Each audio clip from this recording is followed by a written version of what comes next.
السلام علیکم ورحمۃ اللہ وبرکاتہ۔ نحمده ونصلي ونسلم على رسوله الكريم اما بعد فاعوذ بالله من الشيطان الرجيم بسم الله الرحمن الرحيم رب اشرح لي صدري ويسر لي امري واحلل عقدة من لساني يفقهوا قولي رب زدني علما رب زدنی علما نافعا وعملا متقبلا۔ لاسٹ کلاس میں ہم نے اعراب کی اقسام پڑھے تھے کہ اسم دو طرح کا ہوتا ہے، یا تو معرب ہوتا ہے یا مبنی۔ معرب وہ ہے جس کا اعراب تبدیل ہوتا ہے، مبنی وہ ہے جو ایک ہی حالت پر رہتا ہے۔ اعراب تبدیل ہوتا ہے تو کبھی حرف کے ذریعے ہوتا ہے اور کبھی حرکت کے ذریعے اعراب تبدیل ہوتا ہے۔ اسماء معربہ کی اقسام اور ان کا اعراب آج سبق نمبر 9 میں ہم پڑھیں گے۔ اسماء معربہ یعنی معرب کی اقسام، معرب کی کتنی قسمیں ہیں اور ان کا اعراب کیا ہوتا ہے۔ اسماء معربہ کی دو قسمیں ہیں، اسماء معربہ بالحرکات یعنی حرکت کے ساتھ اعراب دیا جاتا ہے، اسماء معربہ بالحروف یعنی حرف کے ساتھ اعراب دیا جاتا ہے۔ اسماء معربہ بالحرکات یہ وہ اسماء ہیں جن کا اعراب ضمہ، فتحہ یا کسرہ سے ظاہر کیا جاتا ہے، یعنی زبر زیر پیش کے ساتھ جو اعراب ظاہر کیا جاتا ہے اسے اسماء معربہ بالحرکات کہتے ہیں۔ اسماء معربہ بالحرکات چار ہیں، اسم مفرد منصرف، جمع مکسر منصرف، جمع مؤنث سالم اور غیر منصرف۔ یعنی اس کا اعراب، ان چاروں کا اعراب جب بھی دیا جاتا ہے حرکت کے ساتھ دیا جاتا ہے۔ اسم مفرد یعنی واحد نام ہو، منصرف ہو یعنی جس پر زبر زیر پیش تینوں آتا ہو، یعنی مفرد منصرف۔ منصرف کا مطلب یہ ہے کہ وہ اسم جس پر زبر زیر پیش تینوں آ جائے۔ جیسے آپ نے پڑھے تھے کچھ اسماء کہ جس کے آخر میں تنوین آتی ہے تو اس پر جس کے آخر میں گولتا آتا ہے، جن ناموں کے آخر میں اس پر تنوین نہیں لگاتے، جیسے عائشہ تو، طلحہ تو، عمر، ان میں کبھی بھی نہ تنوین آئے گی اور نہ ہی کسرہ آئے گا۔ تو اس کے علاوہ جو نام ہوتے ہیں جس سے زبر زیر پیش تینوں آتا ہے، جیسے زید، اس کو اسم مفرد منصرف کہتے ہیں۔ اور جمع مکسر منصرف، جمع مکسر وہ ہے جو کہ ٹوٹی ہوئی جمع ہوتی ہے، جیسے قلم ان کی جمع اقلام ہے، تو جمع مکسر منصرف۔ ان تینوں کا اعراب کیا ہے؟ حالت رفع میں ضمہ سے، ضمہ پیش کو کہتے ہیں، اور حالت رفع کا مطلب ہے سبجیکٹو حالت۔ سبجیکٹو حالت یعنی کہ جب یہ جملے میں سبجیکٹ یعنی فاعل بنے گا تو اس وقت اس پر پیش آئے گا۔ جب آبجیکٹو حالت ہوگی، جب یہ مفعول بنے گا تو اس میں اس پر فتحہ آئے گا، اور جب جری حالت ہوگی یعنی حالت حرف جر کے بعد آئے گا تو پھر یہ زیر کے ساتھ یعنی کسرہ کے ساتھ آئے گا۔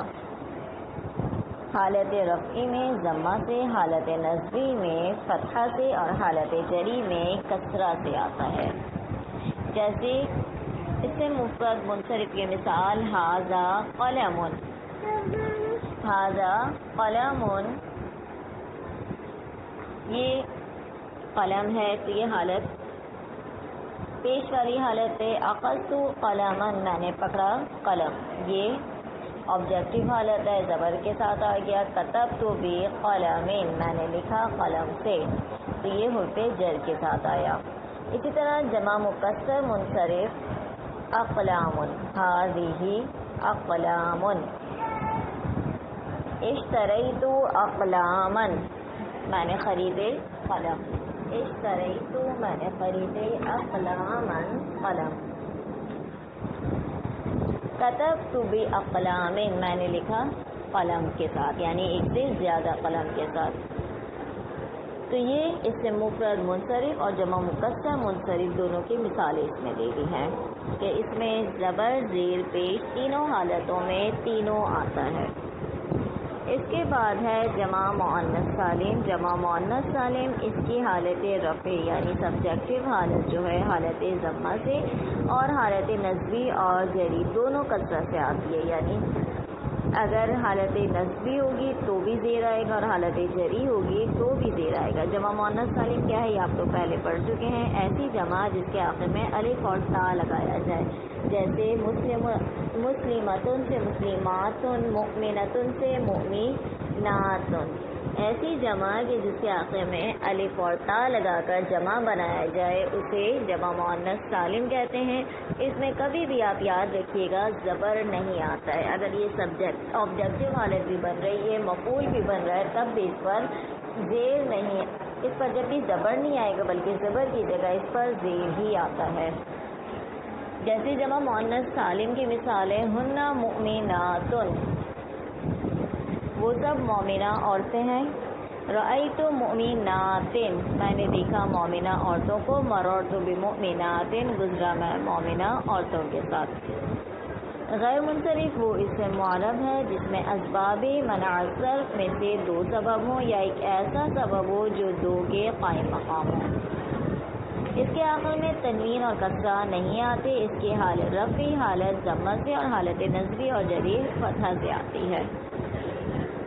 یعنی اسم منصرف، غیر منصرف ایسے تمام نام جن پر تنوین اور کسرہ نہیں آتا ہے، جیسے عمر، عائشہ، ابراہیم، طلحہ، بہت سارے نام ایسے ہوتے ہیں جو کہ کبھی بھی تنوین یا کسرہ کو قبول نہیں کرتے۔ جب لازمی بات ہے کسرہ نہیں آتا تو حالت جری میں بھی کیا ہے اس پر زبر ہی آئے گا، جیسے جاء احمد، آیا احمد۔ رأیت احمد، میں نے دیکھا احمد کو۔ مررت باحمد، میں گزرا احمد کے ساتھ۔ ہونا کیا چاہیے تھا، حرف جر با ہے، اس کی وجہ سے باحمدی ہونا چاہیے تھا، لیکن باحمدی کے بجائے کیا ہوا، باحمد، یعنی زبر، زیر کی جگہ ادھر زبر لگایا جا رہا ہے۔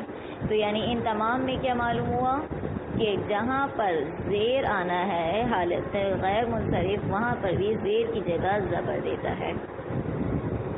یہ تمام اعراب ہم نے پڑھے جو کہ حرف کے ساتھ تبدیل ہوتے ہیں۔ اس کے بعد ہم انشاءاللہ نیکسٹ کلاس میں حرکت کے ساتھ اعراب پڑھیں گے۔ سبحانک اللہم و بحمدک، نشہد ان لا الہ الا انت، نستغفرک و نتوب الیک۔ السلام علیکم ورحمۃ اللہ۔